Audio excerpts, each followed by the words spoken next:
दिल्ली विधानसभा के पहले सत्र के पहले दिन आम आदमी के विधायकों के हंगामे के बाद कार्यवाही मंगलवार को स्थगित कर दी गई। इससे पहले विजेंद्र गुप्ता को सर्वसम्मति से विधानसभा का स्पीकर चुना गया।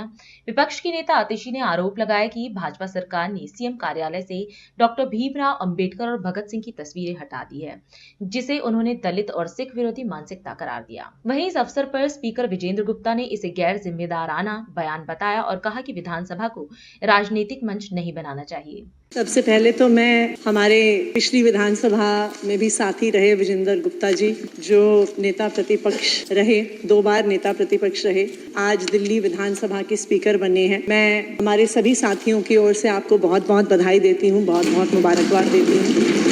विजेंद्र गुप्ता जी ने हमेशा विधानसभा में लोगों के मुद्दे उठाए, मजबूती से उठाए, और आज आपको अध्यक्ष बनने पे बहुत बहुत बधाई।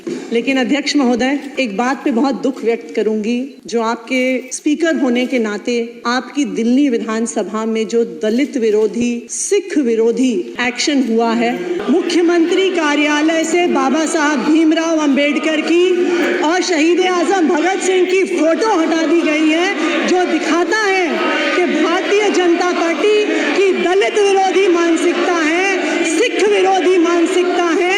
बाबा साहब भीमराव अंबेडकर कौन है? वो व्यक्ति हैं जिन्होंने भारत को संविधान दिया। बाबा साहब भीमराव अंबेडकर वो व्यक्ति हैं जिन्होंने दलितों को अधिकार दिया। शहीद आजम भगत सिंह वो व्यक्ति हैं जिन्होंने 23 साल की उम्र पर जान गंवा दी भारत को आजादी दिलाने के लिए। लेकिन भारतीय जनता पार्टी ने सरकार में आते ही मुख्यमंत्री कार्यालय से बाबा साहब भीमराव अंबेडकर की तस्वीर हटा दी। आप बैठिए मैडम, बैठिए। भगत सिंह की तस्वीर हटा दी। ये जो समय है, ये शिष्टाचार यहाँ पे संबोधन था, आपको उसका पालन करना चाहिए था, राजनीतिक मंच नहीं बनाना चाहिए था। मैं कड़े शब्दों में आतिशी जी के व्यवहार की निंदा करता हूँ कि उन्होंने सौहार्दपूर्ण वातावरण में चल रहे इस सदन को बिना कारण के डिस्टर्ब करने की कोशिश की। मुद्दा उठाने के लिए आपको पूरा समय मिलेगा, आप जितने मर्जी मुद्दे उठाइए, लेकिन आप अगर मुद्दा उठाने से पहले इस तरह का वातावरण यहाँ बनाना चाहेंगी तो ये विपक्ष का गैर जिम्मेदार पूर्ण रवैया ये बर्दाश्त नहीं होगा। धन्यवाद। बैठिए।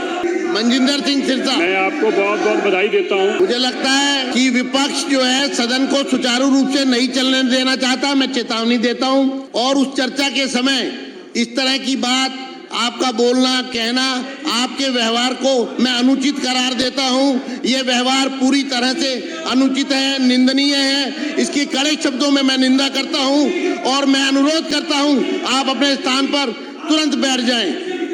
आप सदन की गरिमा को ठेस पहुंचा रहे हैं, अध्यक्ष की गरिमा को ठेस पहुंचा रहे हैं। आप अपना स्थान लीजिए। धन्यवाद।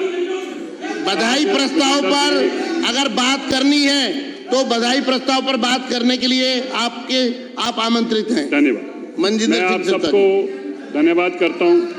विजेंद्र गुप्ता जी को आज अध्यक्ष के रूप में हम सब ने बैठिए। बधाई प्रस्ताव पर आपके नाम आमंत्रित हैं। जो सदस्य बधाई प्रस्ताव पर बोलना चाहते हैं उनके प्रस्ताव मेरे पास आए हैं, मैं लिख कर भेज दीजिए। ठीक है। मनजिंदर गुप्ता जी, मैं जहां आपको बहुत बहुत बधाई देता हूं। आपका बहुत लंबा एक्सपीरियंस है। 3 बार निगम पार्षद के रूप में, स्टैंडिंग कमेटी के चेयरमैन के रूप में हमने आपके साथ निगम में भी काम किया, हमने आपके साथ विधानसभा में भी काम किया। जो संसदीय प्रणाली की आपको जानकारी है और जिस तरीके से दिल्ली के मुद्दे आप बड़ी शिद्दत से उठाते रहे हैं, हमें बहुत आज खुशी हुई कि जब आपको अध्यक्ष के रूप में इस सदन में सेवा का मौका मिला। ये हम सबके लिए बड़े हर्ष की बात है। और मैं एक बात जहाँ आपको बधाई देना चाहता हूँ, अपने सभी सदस्यों के से मिलकर हम सब आपको बधाई देते हैं। हमें पता है कि ये जो विधानसभा में आपके साथ होता था, जैसे हमारी अभी सीएम महोदय ने कहा, बहुत बुरा होता था। मैं अभी बैठा हुआ यही कह रहा था, बहुत बुरा समय आपने देखा। लेकिन ऐसा होता है, ये समय का चक्कर है। कभी जो आपको उठा के बाहर फेंकते थे, आज उस विधानसभा में नहीं रही। लेकिन मैं एक बात अध्यक्ष जी आपके माध्यम से जरूर कहना चाहता हूँ। मुझे दुख हुआ जब ये कहा गया, जिन लोगों ने 1984 के कातलों के साथ हाथ मिला के चुनाव लड़ा हो, जिन लोगों ने सज्जन कुमार जगदीश टाइटलर को फारग किया हो, जिन लोगों ने कहा वो टाइटलर नेक आदमी है, सज्जन कुमार नेक आदमी में इस पार्टी के साथ समर्थन में चुनाव लड़ेंगे, जो इकट्ठे चुनाव लड़े हों, जो सिखों के कातलों के गलों में सरोपे डालने वाले लोग आज हमें ये बता रहे हैं। हमें बड़ा दुख है कि इस पार्टी ने सिखों का कत्लेआम कराने वाली पार्टी का साथ दिया और इसी तरह से मेरा आपसे अनुरोध है, बैठ जाइए, मैं इसके लिए बैठ जाइए, आप जरूर इनको याद बैठिए। करना चाहता हूँ। धन्यवाद।